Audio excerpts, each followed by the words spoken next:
افغانستان کرکټ ملي لوبډلې له سریلانکا په 155 منډو ماتې ومنله. د افغانستان او سریلانکا کرکټ ملي لوبډلو ترمنځ د 3 ورځنیو سیالیو د لوبلړۍ په دویمه لوبه کې افغانستان کرکټ ملي لوبډلې له سریلانکا کرکټ ملي لوبډلې د 155 منډو په توپیر ماتې وخوړه. سریلانکا په دې بریا سره په یاد لوبلړۍ کې 2-0 مخکې ده. د دې لوبلړۍ وروستۍ لوبه به د روان کال د فبرورۍ په 14مه د سریلانکا په پالاکلي لوبغالي کې ترسره شي.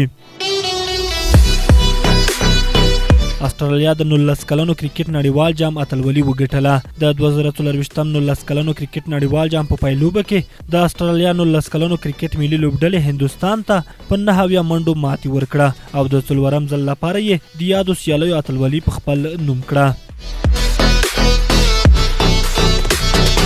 ارسلان په خپل 24مه لوبه کې ویسټ هام ته ماتې ورکړه. د انګلستان فوټبال غوره لیګ په 24مه اونۍ کې تېره شپه ارسلان په یوې په زړه پورې سیالۍ کې 0 پر وړاندې ماتې ورکړه. په دې بریا سره ارسلان په جدول کې 3م مقام ته پورته شو.